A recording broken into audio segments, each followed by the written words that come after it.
77 सालची नामांतराची परिस्थिती आहे.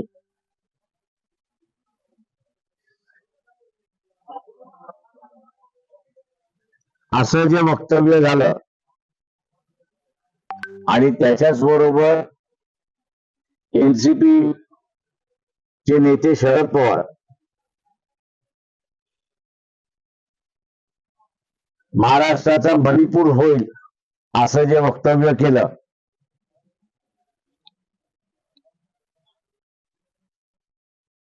आज खात्रीलायक आणि शाश्वतीने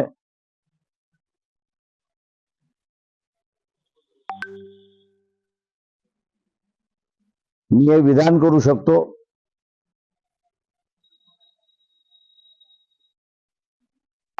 की जरांगे पाटील यांची जी मागणी आहे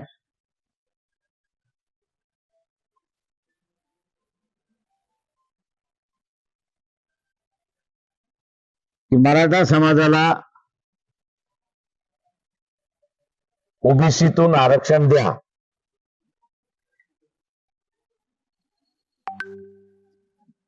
यातून जे 2 तट पडलेले आहेत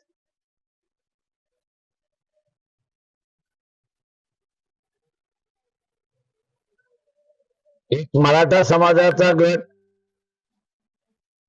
आणि दुसरा ओबीसींचा असणारा गट राजकीय भांडणाचं सामाजिक भांडणामध्ये परिवर्तित करण्याचे अनेक जणांचे मनसुबे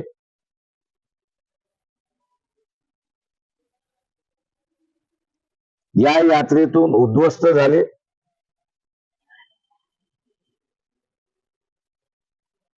आरक्षण, त्याची अंमलबजावणी आणि शेवटचा निर्णय कोणाचा या संदर्भातलं सविस्तर माहिती आम्ही देत आलो.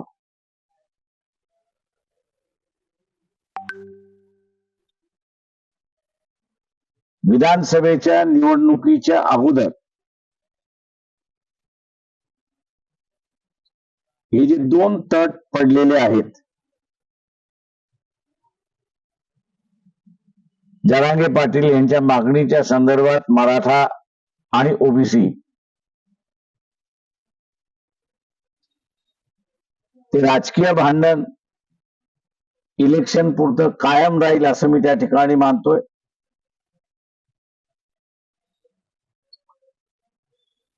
ओबीसी हा मराठा समाजाला उमेदवार मतदान करणार नाही आणि मराठा हा ओबीसीला मतदान करणार नाही.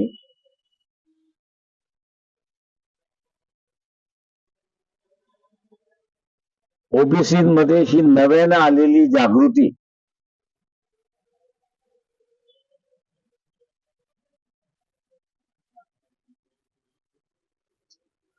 की आपलं आरक्षण जातंय,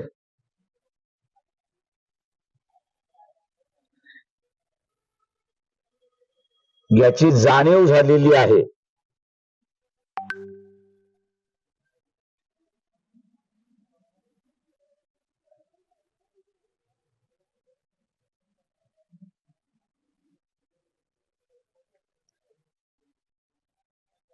यामुळे 2 तट जरी असलं तरी हे आपलं राजकीय भांडण आहे या भूमिकेपर्यंत हे यात्रेतून आम्ही असणाऱ्या लोकांना घेऊन आलेलो आहोत. ही सगळ्यात मोठी फलस्फूर्ती आम्ही असणाऱ्या ही यात्रेची मानतो, जिथे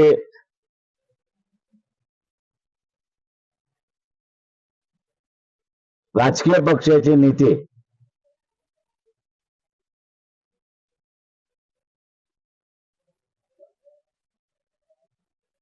दंगलीच्या उंबरठ्यावरती महाराष्ट्र असतानाही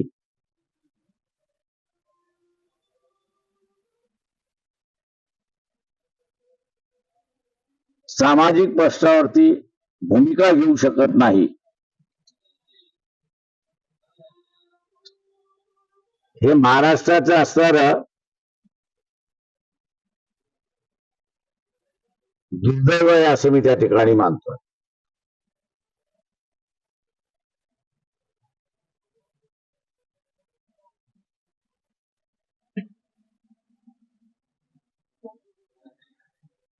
राजकीय लीडरशिप किती कमकुवत आहे हे याच्यातून स्पष्ट होतंय.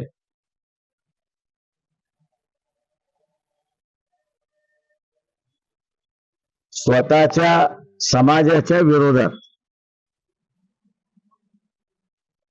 आहोत की बाजूने आहोत ही सुद्धा सांगण्याची हिंमत या नेत्यांमध्ये नाही.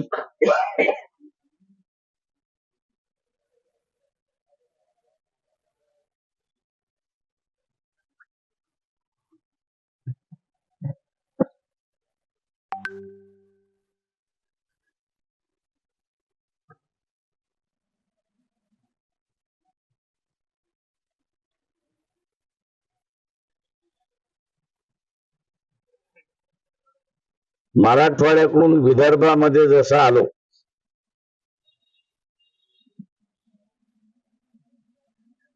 तशी पहिली बैठक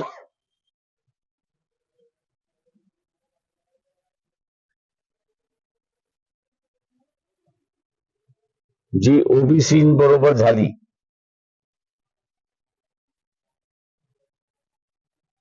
त्यामध्ये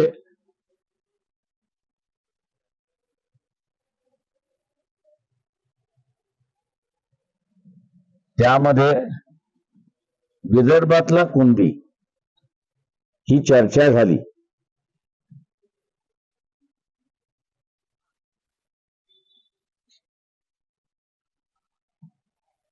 जे प्रतिनिधी उपस्थित होते धनगर समाजाचे, माळी समाजाचे, तेली समाजाचे, बंजारा समाजाचे, टाकुणकार समाजाचे आणि लहान ओबीसीचे,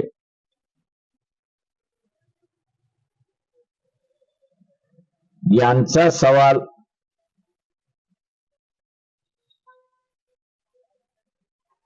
की विदर्भातला कुणबी जो आहे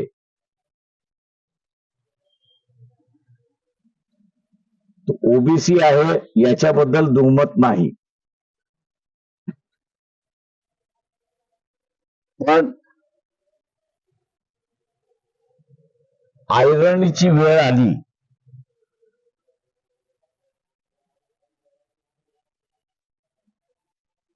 तर हा कोणाबरोबर असेल? आरक्षणासाठी ओबीसी आहे हे त्यांचं म्हणणं होतं, पण उरलेल्या सर्व इतर गोष्टींमध्ये आमच्याशी बसण्याऐवजी ते मराठा समाज, पाटील समाजाशी बसतात, देशमुख समाजाशी बसतात.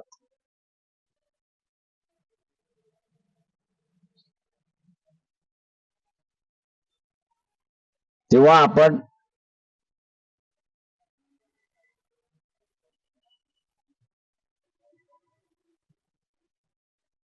या संदर्भातला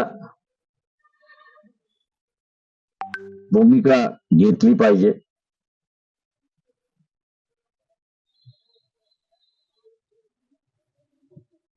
याचं कारण त्यांचं होतं की विधानसभेच्या माध्यमातून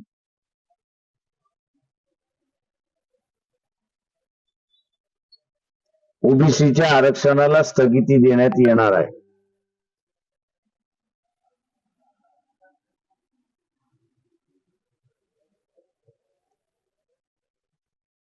त्यातल्या काही जणांचं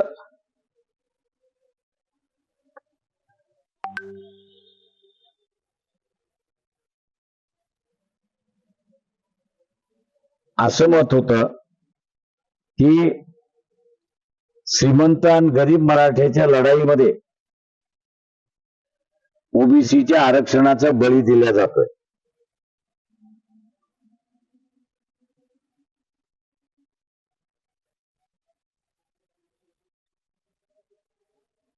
आणि अशा वेळेस कुणबी समाज कुठे राहील, तो व्यवहारिक दृष्टिकोनातून मराठा पाटील देशमुख यांच्या बरोबर आहे. आरक्षणासाठी तो फक्त ओबीसी आहे असं म्हणतो आणि म्हणून ही शंका उपस्थित राहिली अशी परिस्थिती आहे.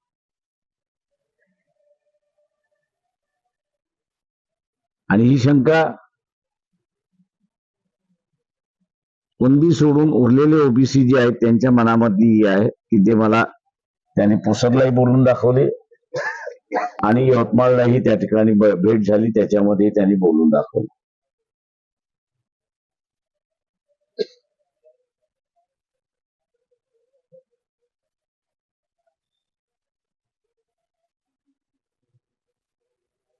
आपण आता विचार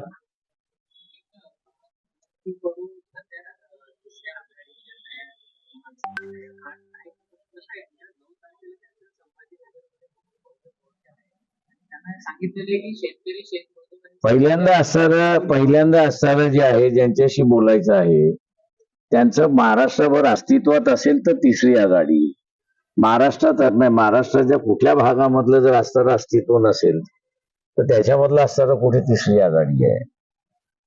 त्याच्यामुळे कोणाचं तरी नाव घेऊन आम्ही तिसरी आघाडी करतोय आणि इतरांची बार्गेनिंग करून मी त्याच्यावरती कॉमेंट करत नाही. राज ठाकरे असं म्हटलं की महाराष्ट्रामध्ये आरक्षणाची गरज नाही, जातीच्या मुद्द्यावरून माफी भडकवण्याचं काम सुरू आहे असं सुद्धा राज ठाकरे. ते त्यांचं मत आहे. तुम्हाला वाटते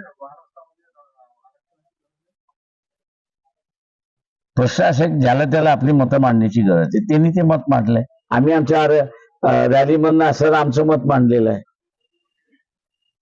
त्याच्यामुळे असं तुम्ही राज ठाकरेला जे विचारलं का की बाबा ही आरक्षण बचाव रथ यात्रा चालली आहे त्याच्याबद्दल तुमचं मत काही आहे का, तुम्ही नाही विचारलं त्यांना.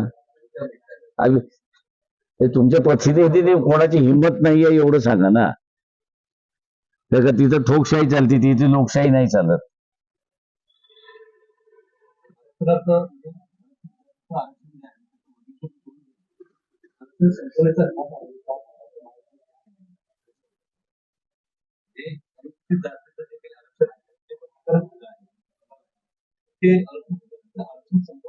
माझं स्टेटमेंट वाचलं का?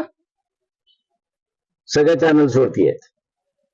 ती माझं स्टेटमेंट आहे, त्याच्यामुळे दुसऱ्याच्या याच्यावर मी कॉमेंट करत नाही. ठाकरे असं पण म्हटलं की पवारांनी आरक्षणाला हातभार लावले, महाराष्ट्राला मणिपूर होणार नाही याची काळजी पवारांनी घेतली. ती आम्ही घेतली,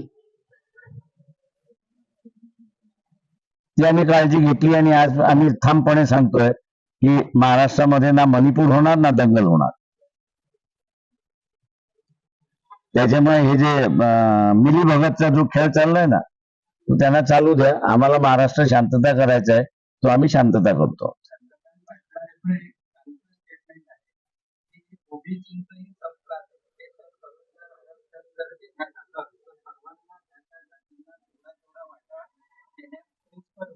आपल्या इथं झालेलंच आहे. अभ्यास कमी दिसतोय मला.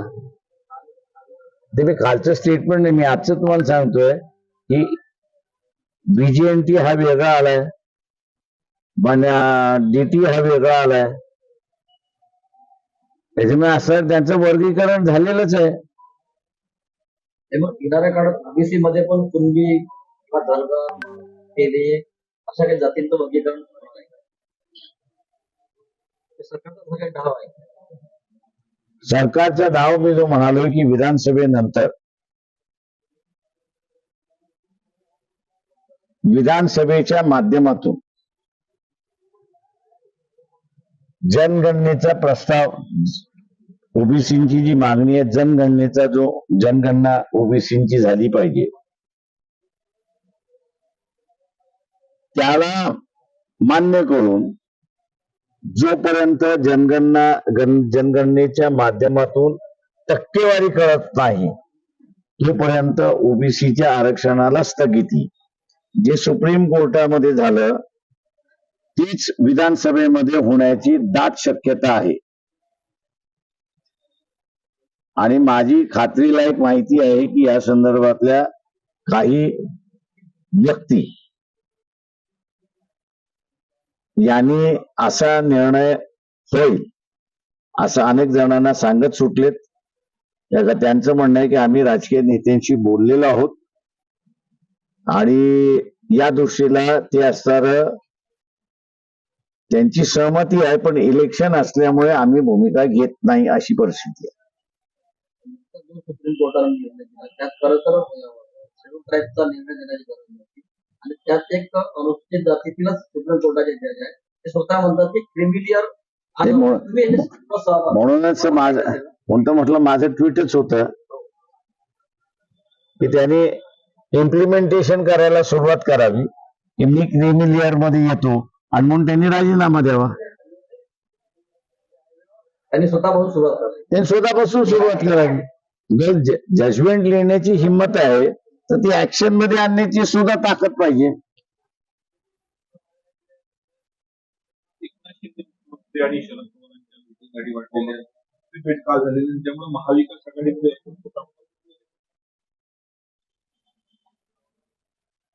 काँग्रेसवाल्यांना कणा नाहीये. काँग्रेसवाल्यांना कणा असता तर ते झुकले नसते.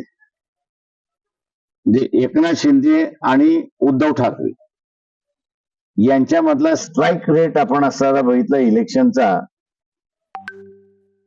तर डबल आहे एकनाथ शिंदेचा. याचा सरळ सरळ अर्थ असा आहे की जी शिवसेनेची मतं आहेत ती शिवसेनेची मतं एकनाथ शिंदेकडे राहिली आणि एकनाथ शिंदेनाच शिवसेनेक आता खरा शिवसेना मानतोय. जे काही उद्धव ठाकरेंचा स्ट्राईक रेट आलेला आहे तो आरक्षणवादी आणि मुस्लिम याच्यामुळे वाढलेला आहे. त्याच्यामुळे हा दोन्ही क्लास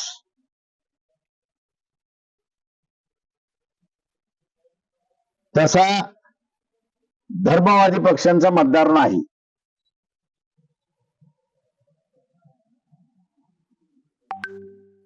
त्याच्यामुळे काँग्रेसला कणा असता तर ही फॅक्ट त्यांनी त्यांच्या बैठकीमध्ये मांडली असती. पण आपल्याला असताना दिसतंय की काँग्रेस पार्टीमधला कोणी नेता हे मांडायला तयारही नाही अशी माझी माहिती आहे. त्या बैठकीमध्ये मांडायलाच तयार नाही. झालेल्या निवडणुकीत समाजाने संपूर्ण देशात काँग्रेसच्या बाजूने मतदान केलेलं आहे असं दिसते. मी असं आता जो क्रिमिलियरचा विषय किंवा जातीय वर्गीकरणाचा विषय आला तर या केवळ आंबेडकरी जे नेते आहेत तुम्ही असाल किंवा चंद्रशेखर आझाद किंवा मायावती केवळ आंबेडकरी नेते त्याला विरोध करत आहे. मात्र काँग्रेस किंवा इतर जे पक्ष आहेत त्यांनी आपली भूमिका अद्याप स्पष्ट केली. काँग्रेसने माझ्या अंदाज त्यांची भूमिका स्पष्ट केली. ती त्यांच्या मुख्यमंत्र्यांमार्फत स्पष्ट केली. तेलंगणामध्ये त्यांचा मुख्यमंत्री आहे आणि त्याच्याच बरोबर कर्नाटकमध्ये आहे की त्यांनी असं सांगितलं की आम्ही असताना हे जजमेंट लागू करू. तेव्हा कशा पद्धतीने लागू करतात आहेत ते पाहणं महत्वाचं आहे. जर का ज्युडिशरीमध्ये आज जर बघितलं तर 2% सुद्धा एसटी नाहीत आणि 6.7% हा एससी आहे अख्ख्या ज्युडिशरीमध्ये.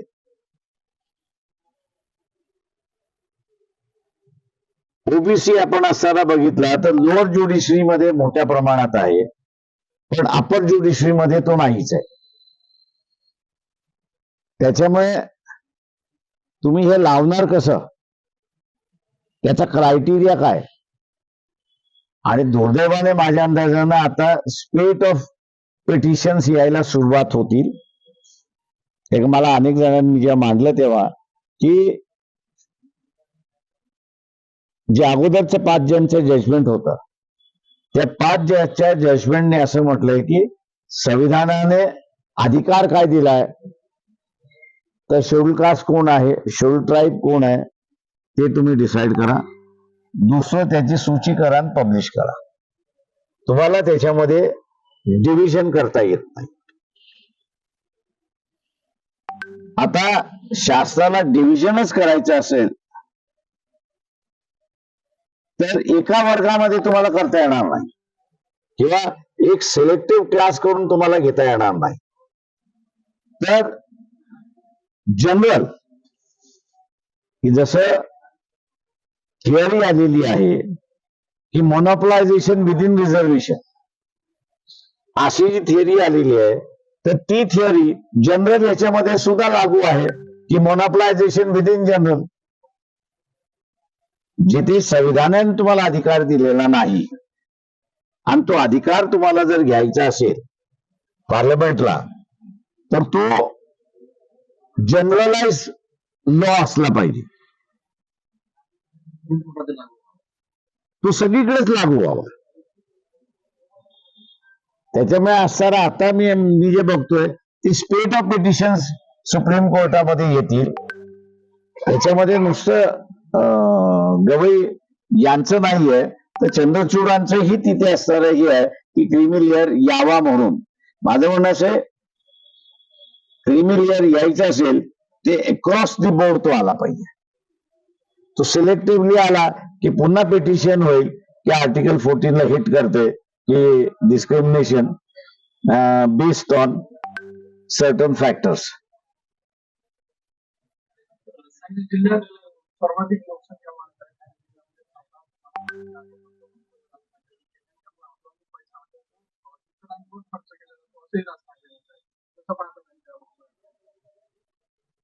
अशा व्यक्तींना मी असं म्हणणार आहे की सरळ सरळ ताडापोटा लागला पाहिजे. बघा, हे ब्रेकअप ऑफ द नेशन सरकारने मागे पुढे न बघता अशाना असारा आतमध्ये टाकून मोकळं झालं पाहिजे. जेव्हा महाराष्ट्रातला माणूस सुद्धा युपी मध्ये आहे, महाराष्ट्रातला माणूस ओडिशामध्ये आहे, महाराष्ट्रातला माणूस पश्चिम बंगालमध्ये आहे, आणि महाराष्ट्राचा माणूस प्रचंड मोठ्या प्रमाणात मध्य प्रदेशमध्ये आहे, गुजरातमध्ये सुद्धा आहे, नाही असं नाही. त्यांचं काय करायचं? त्याच्यामुळे हे जे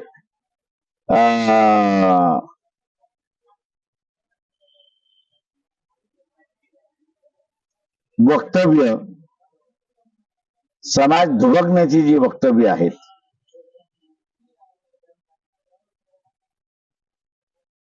समाज दुभगला की देश दुभगतो. त्याच्यामुळे UAPA कायदा जो आहे आणि नॅशनल सिक्युरिटी ऍक्ट तो यांना लागला पाहिजे. माझ्या मनात ताडा नॅशनल सिक्युरिटी ऍक्ट ताबडतोब लागला पाहिजे. सरकारने हिंमत दाखवावी. उद्या असणारा उठाव झाला त्या राज्यातून की बा नाही तुम जाओ, आणि इकडनं आम्ही उठाव केला की तुम जाओ, काय होणार आहे? किओस आहे.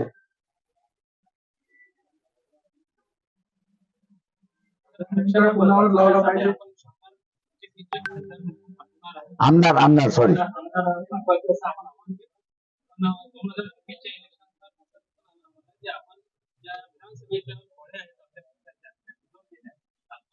मी असं म्हटलं, ओबीसीला म्हटलंय की तुम्ही 100 आमदार आणण्याची तयारी ठेवा.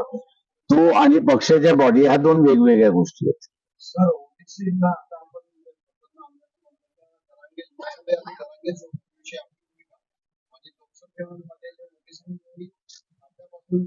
पुरवला असं जर आपलं वाटत असेल तर आजची आपली भूमिका ओबीसी विषयी जी आहे की त्या लोकसभेमध्ये जे आपलं मतदान पर्सेंटेज कमी झालं. माझं म्हणणं असेल, तुम्ही माझी त्यावेळेसची भूमिका समजली नाही, तुम्हाला आजचीच भूमिका समजली नाही.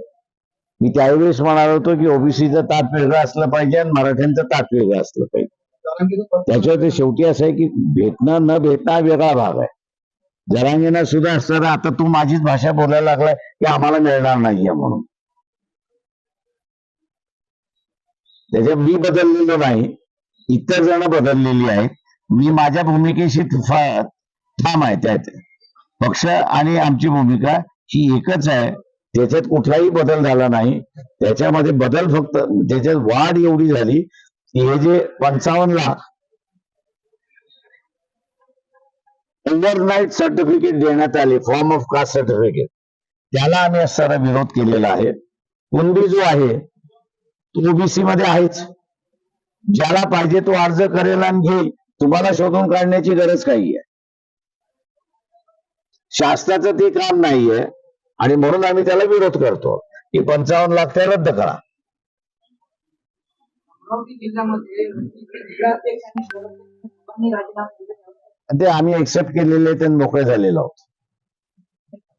लोकसभेच्या निवडणुकीनंतर राज्यभराचे तुम्ही कार्यकारी बरखास्त केले, तर आतापर्यंत कार्यकारी झाले. ज्याने म्हणजे कार्यकारिणी नाही बरखास्त केली आहे. तुम्ही चुकीची माहिती आहे तुमच्याकडे.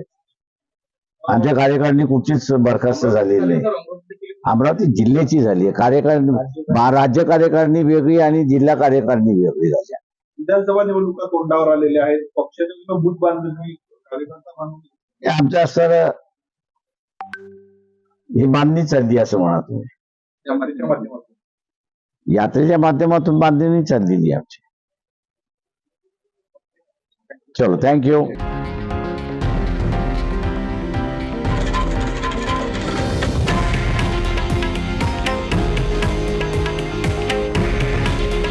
हे आहे देशातील नंबर 1 न्यूज नेटवर्क आणि आपण पाहत आहात TV9 मराठी.